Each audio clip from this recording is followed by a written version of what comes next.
Imaginez une île si petite que vous pouvez la traverser en 1 heure. Maintenant, imaginez que les Français croient la connaître par cœur. Les lagons turquoises, le morne dans la brume, les hôtels 5 étoiles au bord de l'eau. Vous avez déjà vu ces photos, peut-être même que vous en rêvez. Mais voici ce que presque personne ne sait. Cette île n'a aucune ressource naturelle. Pas de pétrole, pas de minerais, rien qu'un volcan éteint, de la canne à sucre et l'océan Indien tout autour. En 1961, un économiste, James Mead, a posé son regard sur ce confetti de terre et a rendu son verdict. Trop de monde, trop peu de terre, aucun avenir. Un piège malthusien, disait-il.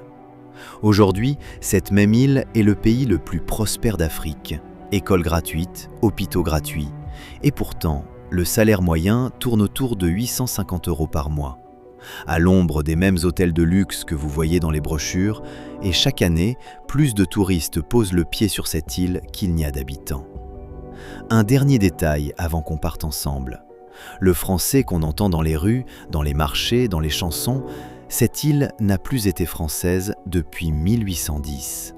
200 ans. Et pourtant, la langue est restée. Comment est-ce possible ? Comment un pays sans rien est devenu un pays qui a tout ? Et surtout, comment vivent vraiment les gens qui habitent derrière la carte postale ? C'est exactement ce qu'on va découvrir ensemble. Ni brochure touristique, ni réquisitoire, juste la vérité telle qu'elle est. Installez-vous confortablement, dites-moi en commentaire d'où vous regardez et si l'île Maurice fait partie de vos rêves de voyage. Parce que le paradis existe vraiment, mais probablement pas celui que vous imaginez. On commence par l'image que tout le monde connaît, celle des brochures. Puis on va creuser, couche après couche, jusqu'à l'histoire qu'on ne raconte jamais. Suivez-moi, ça commence maintenant. Voici l'image que tout voyageur français a dans la tête. Un lagon si transparent qu'on voit ses pieds à 6 mètres de profondeur. Un récif corallien qui encercle l'île comme un collier turquoise vu du ciel. Et là, au sud-ouest, ce monolithe de basalte noir qui plonge directement dans l'océan, le Morne. 1800 pieds de roches volcaniques, souvent enveloppées de brume, comme si la montagne gardait un secret. On y reviendra. Maintenant, les chiffres. 65 km de long, 45 km de large. Vous pouvez traverser l'île d'est en ouest en un peu plus d'1 heure de voiture. Et pourtant, plus d'1 200 000 personnes vivent sur ce confetti. Une des densités de population les plus élevées au monde, serré mais vivant. Et voici le détail qui devrait vous arrêter. Chaque année, il arrive plus de touristes sur cette île qu'il n'y a de Mauriciens qui y habitent. Plus de visiteurs que d'habitants. Une île qui accueille littéralement plus de monde qu'elle n'en contient. Pour un Français qui débarque ici, tout semble familier. Les panneaux sont en français, les menus sont en français. On commande un croissant le matin, on discute avec le serveur et tout coule naturellement. On se sent chez soi à 11 000 km de Paris. Mais voici le paradoxe que personne ne vous explique dans les brochures. L'île Maurice n'a plus été française depuis 1810. 200 ans sous drapeau britannique, puis indépendante depuis 1968. Aucun lien politique avec la France depuis plus de 2 siècles. Et pourtant, la langue est restée vivante, presque intacte. Comment une île sans ressources, colonisée 3 fois, dépeuplée de son oiseau le plus célèbre, devenue indépendante contre tous les pronostics, a-t-elle fini par ressembler autant à un morceau de France perdu dans l'océan Indien ? Pour comprendre ça, il faut remonter très loin, avant les Français, avant les Britanniques, avant même qu'un seul être humain ne pose le pied sur cette île. Parce qu'au commencement, il n'y avait personne. Juste un oiseau qui n'avait jamais appris à avoir peur. Voici un fait qui change toute la façon de comprendre ce pays. L'île Maurice n'a jamais eu de peuple autochtone, aucun habitant premier, aucune civilisation ancienne enracinée dans cette terre volcanique. Rien qu'une île vide, flottant seule dans l'océan Indien. Des navigateurs arabes connaissaient déjà son existence autour du Xe siècle. Ils l'appelaient Dina Arobi. Elle apparaît même sur une des plus anciennes cartes connues au monde. mais ils ne s'y sont jamais installés. Juste une escale, un point sur une route maritime. Puis, au début du XVIe siècle, les Portugais passent par là. Ils la baptisent Cirne, sans doute une déformation du mot cygne. Un navigateur du nom de Pedro Mascarenhas laisse même son nom à tout l'archipel, les Mascareignes. Mais eux non plus ne font de rien. Déjà bien installés en Asie et au Mozambique, ils repartent.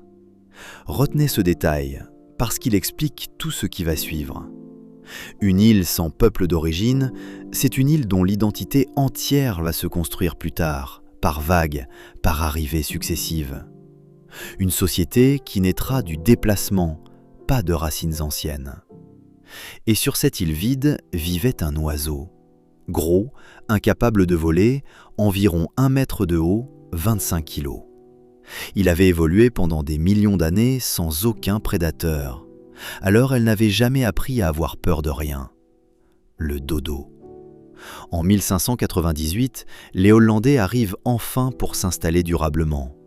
Ils nomment l'île Mauritius en l'honneur du prince Maurice de Nassau. Ils exploitent le bois d'ébène, introduisent la canne à sucre et amènent avec eux des animaux qui n'avaient jamais existé ici. Des rats, des chats, des singes. Le dodo n'avait aucune chance. Chassé, dévoré, incapable de fuir un danger qu'il ne comprenait même pas. À la fin du XVIIe siècle, moins de 100 ans après l'arrivée des Hollandais, il avait complètement disparu. Aujourd'hui immortalisé dans le monde entier, notamment dans Alice au pays des merveilles. En 1710, les Hollandais abandonnent l'île, mais le mal était fait. Le paysage avait changé pour toujours. Et le modèle était posé. Une terre qu'on exploite, qu'on transforme, qu'on façonne selon ses besoins. L'île vide était sur le point de recevoir son identité la plus durable, sous un tout autre drapeau. En 1715, la France prend possession de l'île et la rebaptise Île-de-France, un nom pour marquer un territoire, une ambition. La Compagnie française des Indes orientales organise son développement selon une logique simple. Ce bout de terre allait devenir un relais stratégique sur la route des Indes. Port-Louis se transforme rapidement. Port, centre administratif, base navale. Sous Mahé de la Bourdonnais, la ville avance à toute vitesse. Des entrepôts, des bâtiments publics, des chantiers navals. Pour la première fois, la colonie a une vraie colonne vertébrale. Puis arrive un homme dont le nom reste attaché à l'île pour toujours. Pierre Poivre. Il cherche à diversifier les cultures, à acclimater des épices venues d'ailleurs. Son héritage vit encore aujourd'hui dans les allées ombragées du jardin de Pamplemousse. Mais ce n'était pas juste du jardinage, c'était une stratégie d'autonomie économique. Et voici le moment le plus important de toute cette section. La réponse à la question qu'on s'est posée un peu plus tôt. Pourquoi cette île parle-t-elle encore français 2 siècles après avoir cessé d'être française ? Parce que cette période française a laissé une empreinte tellement profonde qu'aucune autre puissance n'a réussi à l'effacer.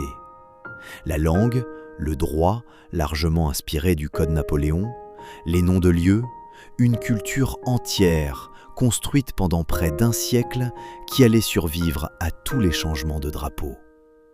En 1810, tout bascule. Dans le contexte des guerres napoléoniennes, les Britanniques prennent l'île par la force. La France capitule le 3 décembre 1810. L'île redevient Mauritius. Le drapeau change, le pouvoir change. Mais l'âme française, elle, reste en place. C'est exactement pour ça qu'aujourd'hui, plus d'1 200 000 personnes parlent français au quotidien, sans que la France n'ait exercé la moindre autorité politique sur cette île depuis plus de 2 siècles. Une langue qui a survécu à son propre empire. Mais derrière cette élégance coloniale, derrière les jardins et les bâtiments administratifs, se cachait quelque chose de beaucoup plus sombre. Toute cette prospérité naissante, tout ce développement, reposait sur un système d'une brutalité totale. Et c'est cette fondation-là qu'il faut regarder en face maintenant. Voici le moteur qui a fait tourner toute l'économie de l'île pendant plus d'un siècle, la canne à sucre. Des champs à perte de vue transformés en la principale richesse de la colonie. Mais ce moteur tournait grâce à quelque chose d'une violence absolue. L'esclavage existait déjà sous les Hollandais. La France l'a maintenu, puis développé à grande échelle. Dès 1721, sous l'île de France, des esclaves africains et malgaches sont importés massivement pour travailler dans les champs. Et même après la prise britannique de 1810, le système reste en place. Rien ne change dans un premier temps. Il faut s'arrêter un instant sur le Morne. Cette même montagne dont je vous parlais au début, celle des photos de brochures, celle enveloppée de brume. Pendant cette période, des esclaves en fuite, qu'on appelait les marrons, se réfugiaient dans ces hauteurs. Aujourd'hui, ce site est classé au patrimoine mondial de l'UNESCO. Pas pour sa beauté, pour sa mémoire. En 1835, un tournant majeur. L'esclavage est aboli dans tout l'Empire britannique. Environ 70 000 personnes retrouvent leur liberté sur l'île. Un moment historique. Mais un problème immédiat se pose pour les planteurs. Qui va maintenant travailler dans les champs de canne? La réponse britannique porte un nom officiel, presque cynique. Le Great Experiment, la grande expérience. On fait venir des travailleurs sous contrat, des engagés, principalement depuis l'Inde. Ils arrivent par un endroit précis, à Port-Louis, à Pravasigat. Et les chiffres sont hallucinants. Entre 1834 et 1920, presque un demi-million de travailleurs engagés transitent par ce site. Un demi-million de personnes sur une île de cette taille. Aujourd'hui, Pravasigat est classé au patrimoine mondial de l'UNESCO, exactement comme le Morne. Deux mémoires différentes, deux blessures sur la même petite île. Et voici le vrai cadeau caché derrière cette histoire douloureuse. C'est de là que naît la société mauricienne que vous connaissez aujourd'hui. La société arc-en-ciel. Les racines de l'hindouisme mauricien, du tamoul, du bhojpuri viennent de cette migration forcée. Le créole mauricien lui-même est né de ce contact, de cette domination, de ces échanges quotidiens entre esclaves, colons et engagés. Ces mémoires ne sont pas juste des dates dans un livre d'histoire. Chaque année, l'abolition de l'esclavage et l'arrivée des engagés sont commémorées à travers l'île. Ce ne sont pas des cérémonies poussiéreuses, c'est une part vivante de l'identité nationale. Alors oui, une société plurielle était en train de naître, façonnée par la douleur, par le déplacement, par la contrainte. Mais Maurice restait, à ce moment de son histoire, une simple colonie sucrière parmi d'autres, pauvre, dépendante, fragile. La vraie question, celle qui va tout changer, arrive maintenant. Comment cette colonie est-elle devenue un pays libre? Et surtout, comment est-elle devenue, contre toute attente, l'un des pays les plus riches d'Afrique? Le XXe siècle arrive, et avec lui, quelque chose de nouveau. L'accès à l'éducation s'améliore. Les mouvements de décolonisation résonnent partout dans le monde. Des syndicats se forment. Petit à petit, une conscience politique s'éveille chez les Mauriciens. En 1936, un homme fonde le Mauritian Labour Party, Maurice Curé. Son mouvement défend les droits des travailleurs, réclame de meilleures conditions de vie, un droit de vote élargi. Après lui, Emmanuel Anctil poursuit ce combat en insistant sur les réformes sociales. La Constitution de 1947 élargit le droit de vote. En 1959, le suffrage universel devient réalité. Tous les adultes peuvent enfin voter. Dans les années 1960, une seule question domine tout, l'indépendance. Deux camps s'affrontent. D'un côté, Siousagour Ramgoolam et ses alliés, qui défendent la souveraineté nationale. De l'autre, des groupes comme le Parti mauricien social-démocrate, qui craignent les risques économiques et les tensions sociales d'une île livrée à elle-même. En 1965, à Londres, la conférence de Lancaster House scelle les négociations avec le gouvernement britannique. Les élections de 1967 servent en réalité de référendum. Le résultat est extrêmement serré. Une société profondément divisée sur son propre avenir. Au début de 1968, des tensions communautaires éclatent à Port-Louis. Des violences, des blessés, un couvre-feu instauré. Des dirigeants, dont Ramgoolam lui-même, lancent des appels au calme. Et puis, le 12 mars 1968, une foule immense se rassemble au Champ de Mars. Le drapeau britannique descend lentement. Le quadricolore mauricien s'élève à sa place. Rouge, bleu, jaune, vert. Les couleurs de l'espoir d'une nation toute neuve. Sivoussagour Ramgoolam devient le premier Premier ministre du pays indépendant. Mais au lendemain de cette journée historique, le jugement extérieur reste glacial. Les analystes voient une île surpeuplée, peu instruite, économiquement fragile. Presque personne ne croit que ce petit pays va réussir à survivre par lui-même. Il faut noter un détail douloureux dont on reparlera plus tard. 3 ans avant cette indépendance, en 1965, l'archipel des Chagos avait été détaché de Maurice par les Britanniques. Une blessure qui, aujourd'hui encore, n'est pas complètement refermée. Et pourtant, contre tous les pronostics, contre le jugement des experts, cette île condamnée était sur le point de faire quelque chose que presque personne n'avait vu venir. On revient maintenant à cet économiste dont je vous parlais au tout début, James Meade. En 1961, il regarde cette île et il ne voit que des problèmes. Trop de monde, trop peu de terre, aucune ressource naturelle. Un piège malthusien, disait-il. Aucune chance de vraie prospérité. Et pourtant, regardez ce qui s'est réellement passé. Au moment de l'indépendance, l'agriculture représente encore 20% du PIB et le sucre, à lui seul, 60% des recettes d'exportation. Une économie presque entièrement dépendante d'une seule plante. Mais entre 1980 et 2010, la croissance annuelle tourne autour de 5%.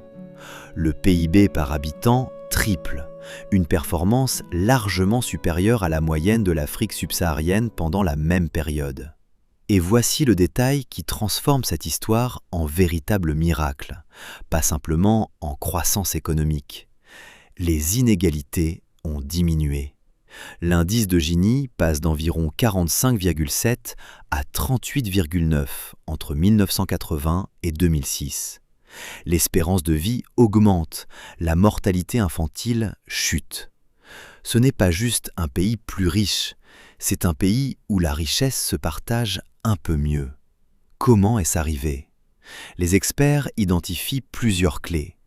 D'abord, une stabilité politique solide, avec des institutions inclusives.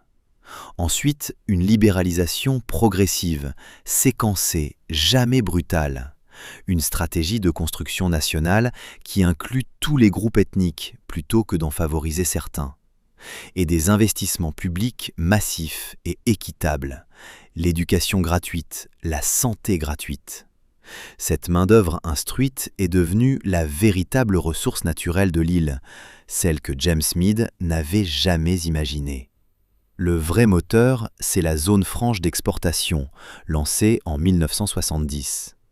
En seulement 3 ans, dès mars 1973, elle représente déjà plus de 14 000 emplois et des dizaines de nouvelles usines, principalement dans le textile. Plus tard, l'accès préférentiel au marché américain, grâce à l'AGOA, renforce encore ce secteur. Mais le miracle mauricien n'a pas toujours été une ligne droite. Au milieu des années 2000, 2 chocs frappent l'île en même temps. La fin de l'accord multifibre et la fin du protocole sucre européen.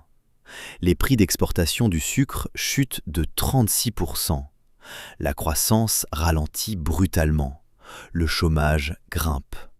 Face à cette crise, le gouvernement réagit vite. Des dizaines de réformes sont annoncées, issues de larges consultations. L'impôt sur les sociétés et les particuliers baisse jusqu'à 15%. Le pays s'ouvre davantage aux investisseurs étrangers, aux professionnels qualifiés, aux retraités qui souhaitent s'installer. Résultat, aujourd'hui, le secteur des services représente plus de 70% du PIB.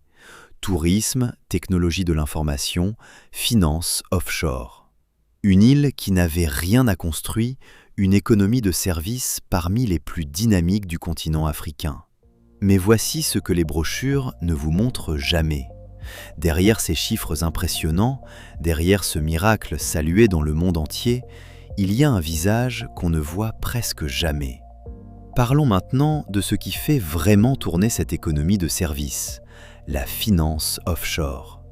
Maurice s'est construite comme un carrefour financier majeur, avec une fiscalité parmi les plus légères au monde.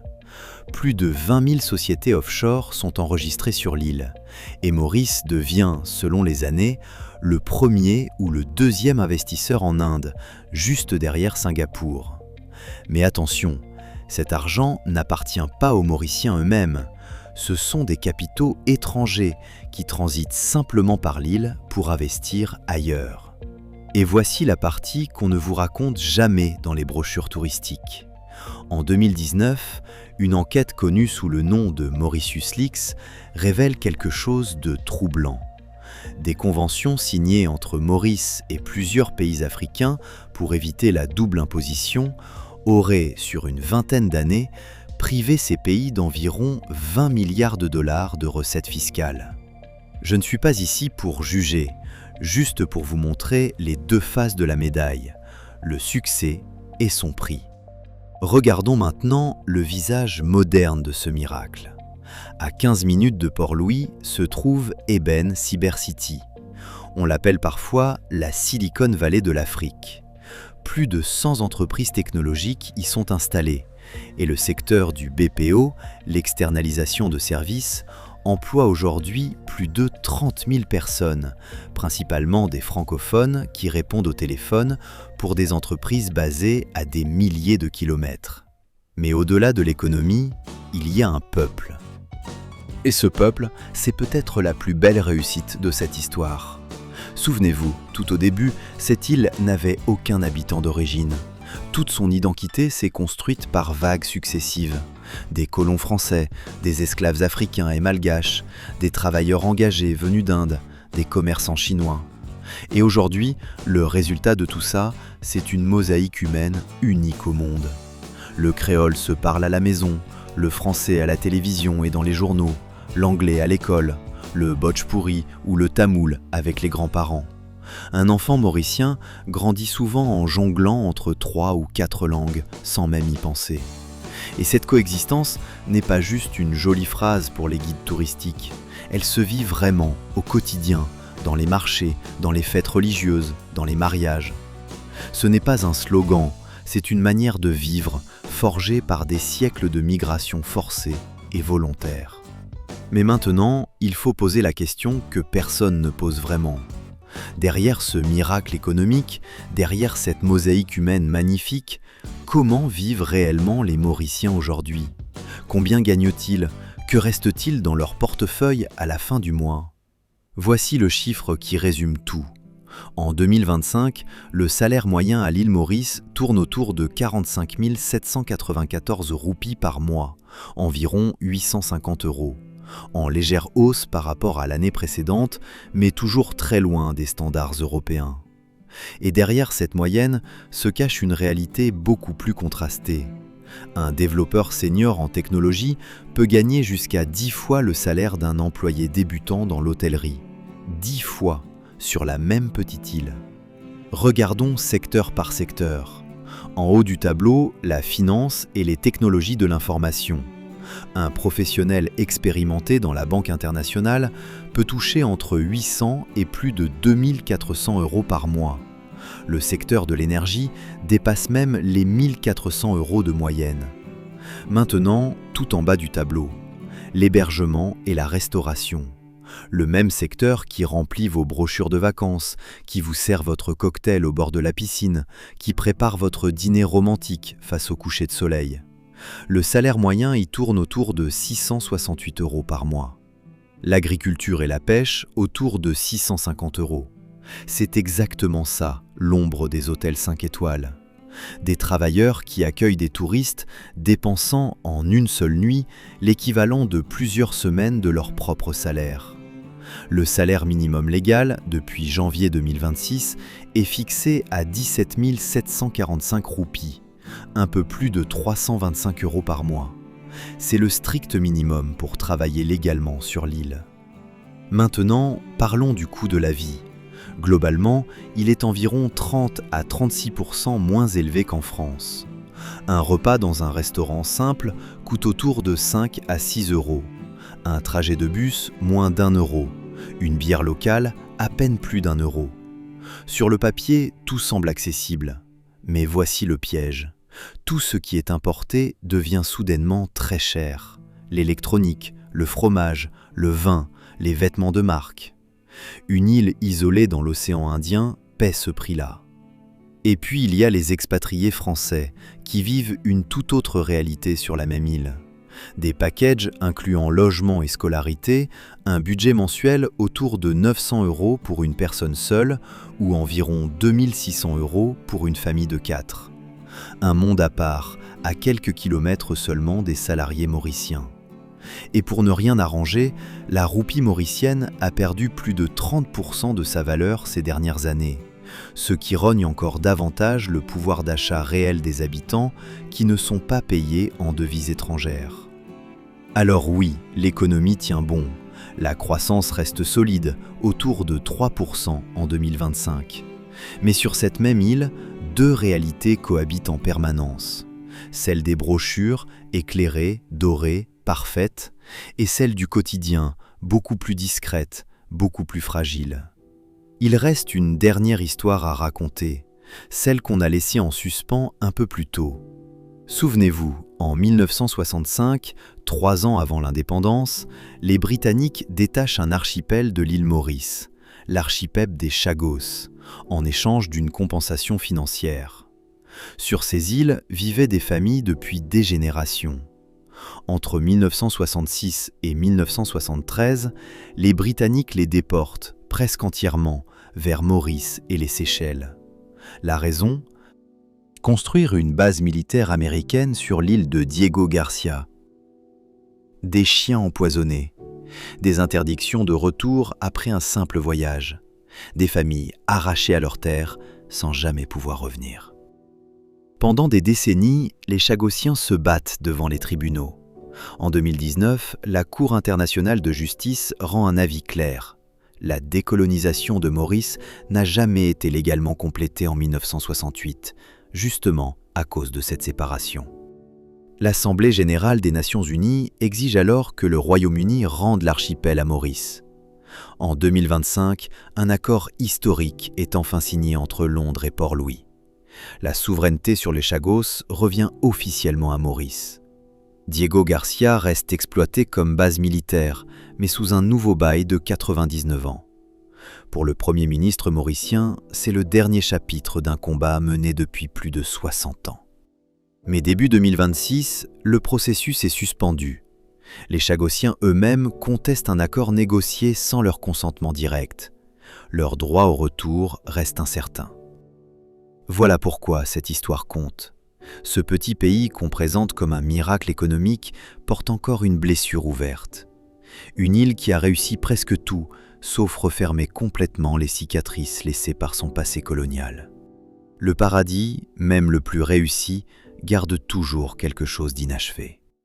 Revenons une dernière fois à cette image du début. Le lagon turquoise, le morne dans la brume, les hôtels 5 étoiles au bord de l'eau. Mais maintenant, vous ne les regardez plus de la même façon.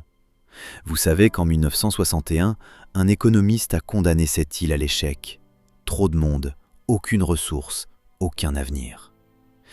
Et pourtant, elle est devenue le pays le plus prospère d'Afrique. Une île sans peuple d'origine, façonnée par des vagues d'arrivées, de douleurs, de migrations, qui a transformé chacun de ses désavantages en force. Alors oui, le paradis existe. Les lagons sont réels, la réussite économique aussi. Mais sous cette surface dorée, il y a des salariés qui gagnent 850 € par mois, à l'ombre des mêmes hôtels de luxe qu'on voit dans les brochures. Il y a un peuple arc-en-ciel qui porte encore la mémoire de l'esclavage et de l'engagisme. Il y a une langue française qui a survécu 200 ans sans la France. Et il y a les Chagos, cette blessure qui refuse de se refermer complètement. Maurice n'est pas un mensonge qu'on vous vend en brochure. C'est une histoire bien plus impressionnante que n'importe quelle carte postale. La preuve que des gens venus de 4 continents différents peuvent partager un confetti de terre et construire ensemble quelque chose que le monde entier jugeait impossible. Ce qu'on retient de l'île Maurice, ce n'est pas seulement la plage. C'est cet exploit humain, presque invisible, caché derrière chaque coucher de soleil. Le paradis existe vraiment. Simplement, ce n'est pas celui que vous croyez. Dites-moi en commentaire si vous êtes déjà allé à Maurice ou si cette île fait partie de vos rêves. Et surtout, quel pays devrait-on explorer ensemble la prochaine fois? Likez, abonnez-vous, partagez avec quelqu'un qui aime cette île. Merci et à très bientôt.